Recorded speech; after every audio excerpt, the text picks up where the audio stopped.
আসসালামু আলাইকুম। আমি এখন আস্তে আস্তে নিচে নামছি।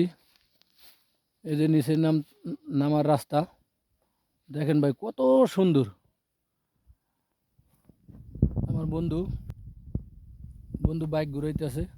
বাইক নিয়ে নিচে নামলে আবার উঠতে কষ্ট হবে, তাই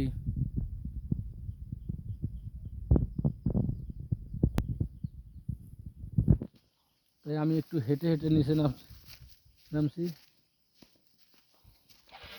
আপনাদেরকে দেখানোর জন্য।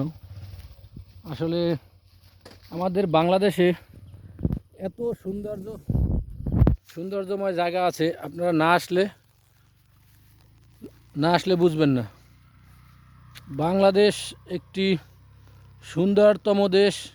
যদি আপনি সেটা উপভোগ করতে পারেন, আপনি যদি এই সৌন্দর্য উপভোগ করতে পারেন, তাহলেই বুঝবেন যে বাংলাদেশটা কত সুন্দর। আসলে ভাষায় বোঝানোর মতো ভাষা আমার কাছে নাই।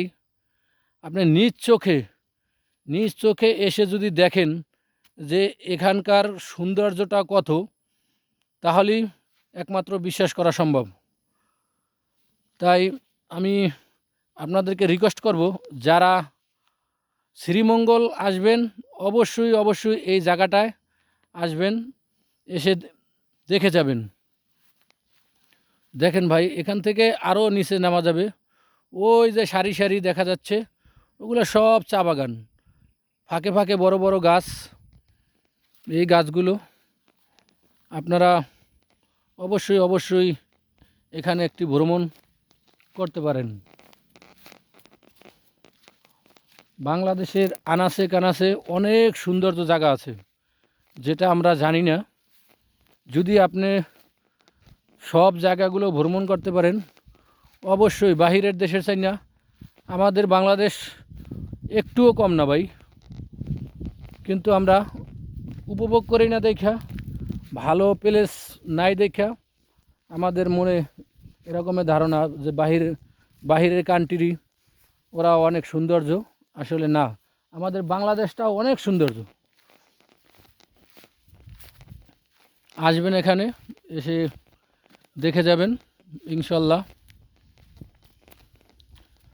আমি আবার উপরে উঠতেছি ভাই।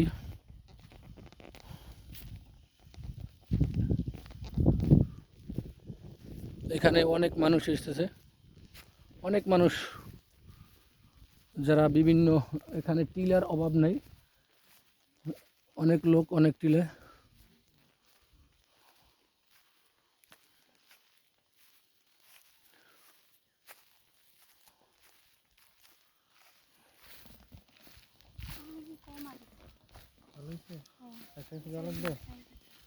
আলহামদুলিল্লাহ ভাই, অনেক সুন্দর।